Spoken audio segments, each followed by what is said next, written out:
वनमंत्री गणेश नाईक आणि उपमुख्यमंत्री एकनाथ शिंदे यांच्यातून सध्या विस्तव सुद्धा जात नाहीये। नाईक शिंदेंवर टीकेची एकही संधी सोडत नाहीत आणि नाईकांनी टीका केली की शिवसेनेचे नेतेही त्याहून आक्रमक भाषेमध्ये नाईकांचा समाचार घेत असतात। पण आज या आरोप प्रत्यारोपांच्या मालिकेमध्ये अचानक बिबटे आणि वाघांची एंट्री झाली आहे। आता तुम्ही म्हणाल बिबटे आणि वाघांचा या राजकीय वादाशी काय संबंध, तर तुम्हीच बघा।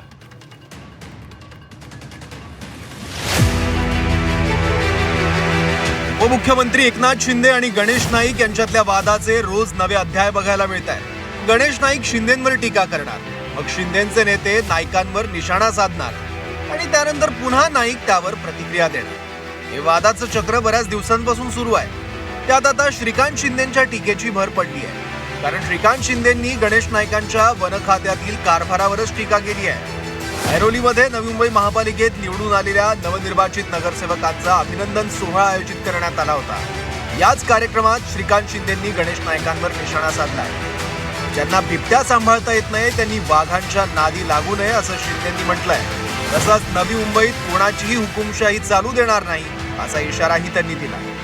डिपार्टमेंटला मिनिस्ट्रीला झाडं काय म्हणजे पैसे काहीतरी कमी पडतायत, त्याच्यासाठी आता वन खात्याची जी आहेत सागाची झाडं त्याला तोडायचं म्हणतात आणि त्याच्यातून पैसे घ्यायचे। बोकडं सोडा, बकरा सोडा, पण आता नवीन आहे का अजून एक आहे फळ झाडं वगैरे लावली पाहिजे, जेणेकरून जंगलातून जे आहे हे प्राणी आता बोकडं खाणार का फळं खाणार, व्हेजिटेरियन नॉन व्हेजिटेरियन हे पहिलं ठरवलं पाहिजे।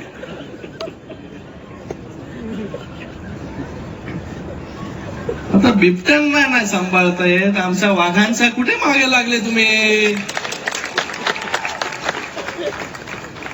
पहिले बिबटे सांभाळले पाहिजे, मग हे वाघ इथे बसलेत। बघा, मला वाटतं जेवढं झेपतं तेवढं बोललं पाहिजे। शिंदे साहेब कधी कोणावरती टीका करत नाही, कधी कोणाला उलट बोलत नाही की कोणालाच काही मिळालं नाही पाहिजे, आम्हाला सगळं मिळालं पाहिजे। या सगळ्या गोष्टीतून बाहेर आलं पाहिजे। मध्ये जे आहे मिठाचा खडा टाकण्याचं काम, तणाव निर्माण करण्याचं काम जे आहे ते काही लोकांनी जे आहे ते केलं नाही पाहिजे। या ठिकाणी इथेच परिवहनचा विषय काढला तुम्ही। या सगळ्या गोष्टीवरती जे आहे माननीय उपमुख्यमंत्री एकनाथजी शिंदे साहेबांचं बारीक लक्ष आहे। आपण कोणीही जे आहे ते काळजी करायची गरज नाही। या नवी मुंबईमध्ये जे आहे कुठलाही अनुचित प्रकार जो आहे तो या ठिकाणी खपवून घेतला जाणार नाही। इथे लोकशाही आहे, लोकशाही, हुकुमशाहीला जो आहे ते या ठिकाणी स्थान नाही। गणेश नाईक यांनी एकनाथ शिंदेंवर त्यांच्या खात्यांवरून श्रीकांत शिंदेंच्या खासदारकीवरूनही टीका केली होती। त्याच पिचवर श्रीकांत शिंदेंनी टीकेचा चेंडू नाईकांच्या दिशेनं आता मिरकावलाय। गेल्या काही दिवसांपासून राज्यातल्या ग्रामीण भागात बिबट्यांच्या हल्ल्यांचं प्रमाण वाढलंय। जंगलातून बिबटे मानवी वस्तीत प्रवेश करतायत। आता हा सगळा विषय येतो वन खात्याच्या अखत्यारीत, त्यामुळेच या गोष्टींवर शिंदेंनी बोट ठेवलाय। आता श्रीकांत शिंदे बोलल्यावर संजय शिरसाटांनाही आणखी हुरूप आलाय आणि नाईक फक्त स्वतःचा टीआरपी वाढवण्यासाठी शिंदेंवर टीका करतात। नाईकांनी टीका थांबवली नाही तर मग आम्ही आणखी काही गोष्टी बाहेर काढू असा इशारा शिरसाटांनी दिलाय। गणेश नाईक हा जाणून बुजून स्वतःचा टीआरपी वाढवण्यासाठी एकनाथ शिंदे साहेब असतील, श्रीकांत शिंदे साहेब असतील यांच्यावर टीका करतोय।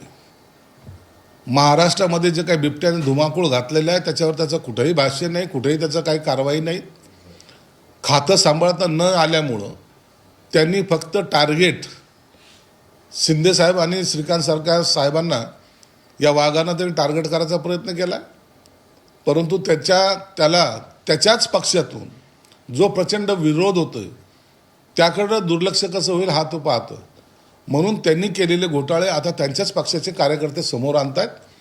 त्याच्यातून वाचण्यासाठी असे बेछूट आरोप त्यांना करायचं थांबवावं, नसता आमच्या नादाला लागलं तर आणखीनही तुमच्याबद्दलची असलेली माहिती ही समोर नक्कीच येईल आणि मग त्या टायमाला बिबट्यापासून यांना दूर पळावं लागेल। आता शत्रूचा शत्रू तो आपला मित्र ही रणनीती काही नवी नाहीये। याच न्यायानं शिवसेना युबीटीचे नेते संजय राऊत यांनी शिंदे विरोधामुळे गणेश नाईकांना पक्षात येण्याची ऑफर दिली होती। पण नाईक आणि शिंदेंमध्ये जी शाब्दिक कुस्ती सुरू आहे त्याने शिवसेना युबीटीला मात्र गदगदून जायला होत आहे। त्यामुळेच ही कुस्ती महाराष्ट्राच्या हिताची असल्याचं संजय राऊतांनी म्हटलंय। गणेश नाईकांच्यावर श्रीकांत शिंदेंनी टीका केली। मला त्याच्यावरती बोलायचं नाही। त्या दोघांमध्ये जी कुस्ती सुरू आहे दोघांमध्ये जी कुस्ती सुरू आहे बरं का झटापट, ती महाराष्ट्राच्या हिताच्या एवढंच मी सांगतो. दोघांच्या भांडणात तिसऱ्याचा लाभ ही उक्ती आपण सगळेच लहानपणी शिकलोय आणि त्याची प्रचितीही बऱ्याचदा घेतली असेल. पण यापूर्वी शिंदेंवर फक्त शिवसेना युबीटेचेच नेते आगपाखड करायचे, पण शिंदेंवर निशाणा साधणारा शत्रूचा शत्रू म्हणजे आपला मित्र वाटायला लागला. त्यामुळे नाईक आणि शिंदेंमधली कुस्ती महाराष्ट्राच्या हिताची आहे की नाही हे माहिती नाही, पण ती शिवसेना युबीटीला मात्र हवी हवीशी आहे. स्वाती नाईक, झी 24 तास, नवी मुंबई.